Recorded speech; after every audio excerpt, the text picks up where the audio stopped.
how's Wesley Fofana?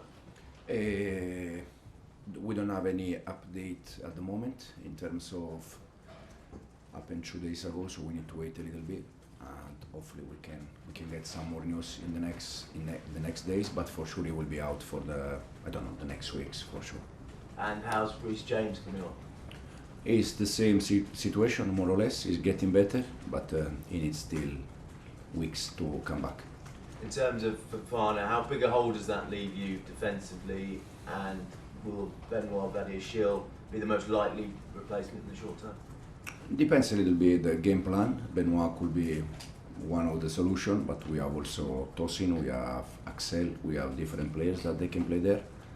And for sure it's a big loss because Wes, he was doing fantastic every game, but we need to accept and we need to find different solutions.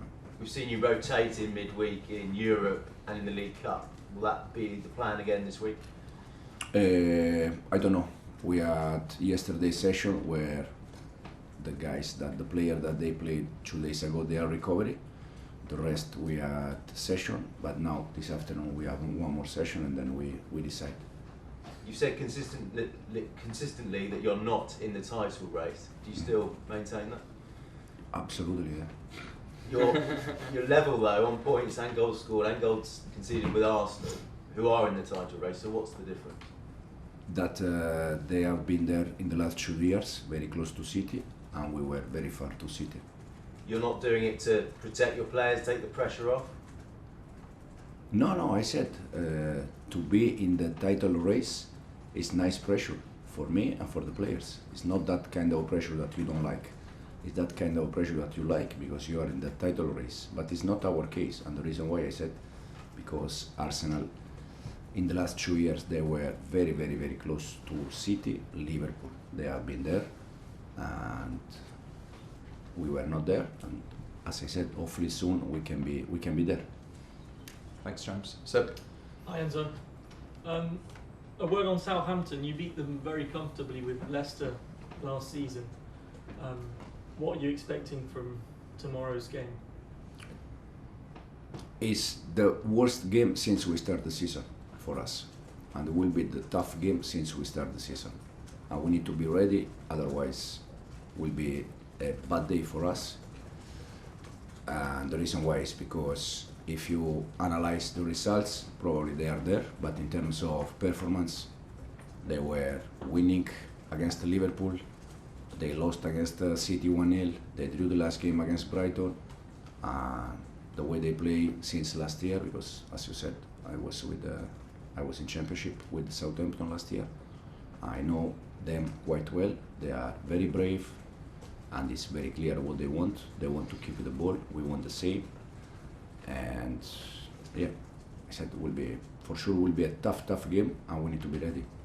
And just a quick word on Van Nistelrooy. You mentioned that you spoke with him before he joined Leicester. Can you tell us a bit more about your relationship with him and what you said to him in that conversation?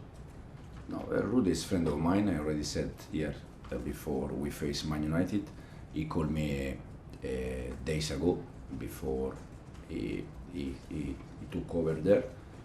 We had the conversation. I told him that Leicester is a fantastic club, first of all because there are fantastic people, and for sure it's a good club, and then at the end he decided to go, and was our conversation. Thank you. Nizar? Hi Enzo, I wanted to talk about you as a player. When did you start believing you could win trophies when you were a player? Was it kind of being in that Juventus dressing room, or was it sort of the way you grew into Sevilla and then became like a bigger player? When did you believe that you could be a title winning player? No, for sure Juventus shaped me a lot in terms of winner mentality. First of all because I had two managers there, one was Lippi and the other one was Ancelotti, that both they are winner. And then the squad in that time was a winner squad, even now anyway, but in that time was a winner squad, and you can smell the day by day the desire to win games and the desire to win trophy. Do you sort of use those experiences when you're a player to try and create something here that could be more of a winning mentality, to go from being a young talented squad to being a winning squad like your Juve squad and your Sevilla squad were as well? I try to do this in all the teams that I was in the past. Even in my experience with City under 23, they was the first time we won that title. Then Leicester was exactly the same. That probably was the most difficult one because after a relegation, the mood is disaster from everyone. And here I'm trying to do exactly the same. Rob? Hi, Enzo. Is this all taking you a bit by surprise, how well things seem to be going so far? Does it look like a really, really big job just a few months ago? I mean, you haven't really had any sort of major setbacks. It's all been a pretty smooth trajectory upwards so far. Is it surprised you how smooth it's gone? For sure, I still consider a big job, as you said. But this doesn't mean that because it's a big job, you are not thinking to do the right things. In terms of expectation, we are ahead of my expectation in the way we are playing, and for sure in terms of results. We start 4 or 5 months ago. It's very early, short time together. But the best feeling that I have is that there are many things that we can do better, and we are in the right direction.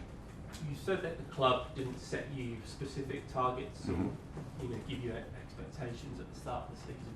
But you must have had privately an idea of kind of what the next few years would look like, how long things would take, the pace you expected to go at. No. Have you had to change your sort of internal plan for what? No. My the good thing is that I still think what I said to the owners and to the sport director the first time I met them. Because of the age and because how good is the squad, for me Chelsea in the next 5-10 years will be one of the team that is going to dominate English football. This is what I said to the club the first time I met them. No matter who will be the manager for the next 5-10 years, because of the age and because of the squad, you can dominate English football. And I still think exactly the same. Now, in terms of target, they didn't ask me any target.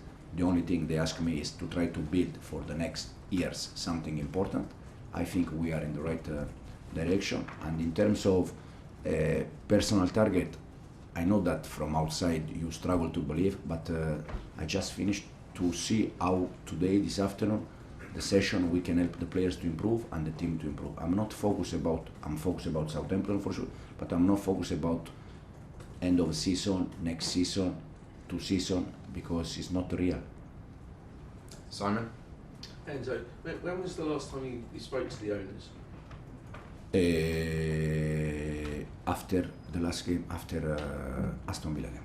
And can you sort of share the nature of the conversation? Are they sort of telling you, "Oh, good No. job, Enzo, keep it"? No, it's a normal conversation that we used to have after every game.